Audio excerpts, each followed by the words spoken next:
राजगढ़ वासियों, ये घटना राजगढ़ के बास्को गांव की है। बास्को गांव में एक बुजुर्ग रहते थे, 65 साल के।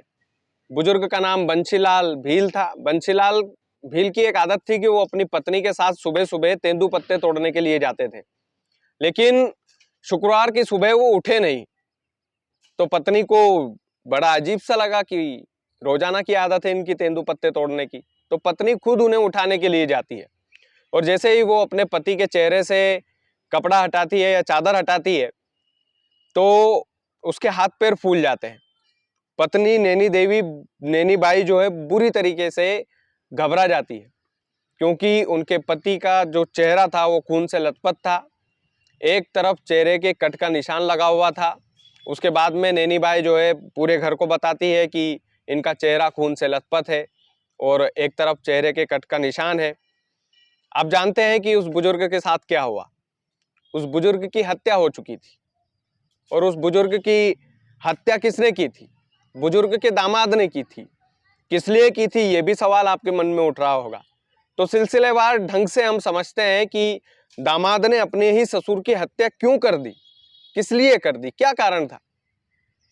तो शुरुआत से ही मैं आपको बताता हूं। दरअसल इनका जो दामाद था, उस दामाद का नाम स्पेंद्र भील था, और स्पेंद्र गुस्सैल स्वभाव का था। उसको बहुत जल्दी गुस्सा आ जाता था, छोटी छोटी बात पर गुस्सा आ जाता था। और इस बात का अंदाजा इससे लगाया जा सकता है कि स्पेंद्र भील ने अपने ही घर में आग लगा दी थी। एक बार अपने ही घर को आग के हवाले कर दिया था, क्योंकि पत्नी जो है अपने मायके से ससुराल नहीं आ रही थी, तो उसको इतना गुस्सा आया कि अपने ही घर को आग के हवाले कर दिया स्पेंद्र भील ने। और एक बात की बात है कि स्पेंद्र भील जो है अपने ससुर की छोटी बेटी की शादी में गए।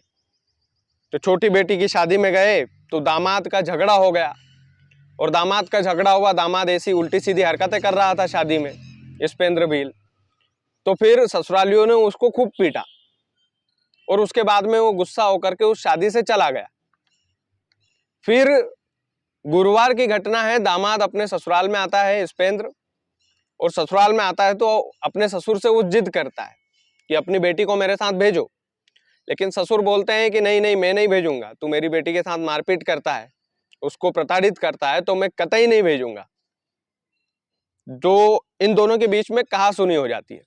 जो बंशीलाल, जिनकी हत्या हो चुकी है, बंशीलाल और स्पेंद्र भील के बीच में कहासुनी हो जाती है, और कहासुनी इतनी ज्यादा बढ़ जाती है कि फिर स्पेंद्र भील जो है वहां से चला जाता है गुस्सा होकर के। और वो जाकर के नजदीक में ही एक खेत होता है, उस खेत में जाकर वो छुप जाता है। और उस खेत में जाकर के वो छुपता है, इंतजार करता है कि कब रात होगी। उसके हाथ में एक कुल्हाड़ी होती है, और जैसे ही रात के 12 बजते हैं, वो उस खेत से कुल्हाड़ी लेकर के चलता है। बीच में उसको एक बाइक दिखती है, एक मोटरसाइकिल, जिसको वो उसी कुल्हाड़ी से बुरी तरीके से क्षतिग्रस्त करता है, उसमें तोड़फोड़ करता है। आप सोचिए किस किस्म का सनकी था ये बंशीलाल जी का दामाद। उसके बाद में बुजुर्ग खटिया पर सो रहे होते हैं, तो उसी कुल्हाड़ी से, जिस कुल्हाड़ी से इसने मोटरसाइकिल को तोड़ा था, उसी कुल्हाड़ी से बुजुर्ग के चेहरे पर वार करके उनकी ये हत्या कर देता है। उसके बाद में पुलिस जो है, उस पुलिस के लिए ये बहुत बड़ा टास्क था कि आखिरकार इस गुत्थी को सुलझाएं कैसे। तो घर वालों से पूछताछ की कि कभी किसी से झगड़ा हुआ, कि हाँ साहब झगड़ा तो हुआ, कल ही हुआ था, दामाद के साथ ही हुआ था। वो बेटी को लेने आया था, लेकिन इन्होंने मना कर दिया था कि नहीं नहीं, जब तक खराब काम करोगे, गंदा काम करोगे, मारपीट करोगे मेरी बेटी के साथ, तो मैं नहीं भेजूंगा। तो ये कहासुनी इन दोनों के बीच में हो गई थी। और दामाद कुछ सन की किस्म का आदमी भी था, क्योंकि इसने, छोटी बेटी की शादी थी हमारे घर में, तो इसने शादी में हंगामा किया, और हंगामा इतना ज्यादा किया कि बिना जूते खाए ये माना नहीं। तो बकायदा इसको ससुराली जनों ने ही पीटा, बुरी तरीके से पीटा। फिर ये गुस्सा होकर चला गया। उसके बाद में इसने एक बार अपने घर को ही आग के हवाले कर दिया था। तो पुलिस ने इस दामाद का पता लगाना शुरू किया कि हो सकता है हत्यारा यही हो। तो पुलिस ने दामाद का पता लगाया, और दामाद को उसी के गांव से, दामाद जो है उसी के गांव से पकड़ा गया। कुंडल गांव का रहने वाला था ये स्पेंद्र भील को उसी के गांव कुंडल गांव से पुलिस ने गिरफ्तार किया, पूछताछ की, कुल्हाड़ी को भी बरामद किया। पुलिस ने बकायदा पूछताछ की कि भैया हत्या किसने की थी, क्यों की थी, हत्या करने का कारण क्या था। तो पूरी कहानी इस दामाद ने बताई कि ससुर जी जो है अपनी बेटी को मेरे साथ भेज नहीं रहे थे, मुझसे मगजमारी कर रहे थे। तो इस वजह से मैंने ससुर जी को मारने का पूरा प्लान बना लिया। खेत से आया, बकायदा बाइक में तोड़ फोड़ की, ससुर के ऊपर हमला किया, उनकी हत्या की। उसके बाद में अपने गांव फिर से चला गया ताकि किसी को शक ना हो कि ये तो सुबह आए थे दामाद जी, तो ये तो सुबह के ही निकल गए, तो अभी तक हत्या जो हुई है वो किसने की होगी, पुलिस भी इसमें उलझ जाए। लेकिन पुलिस नहीं उलझी। पुलिस ने पूछताछ की, उसके व्यवहार के बारे में जाना, तो खुलकर बात सामने आई कि भैया ये जो दामाद था ये बड़ा सन की किस्म का दामाद था। तो अपनी बेटी को सोच समझ कर देना जहां भी दो।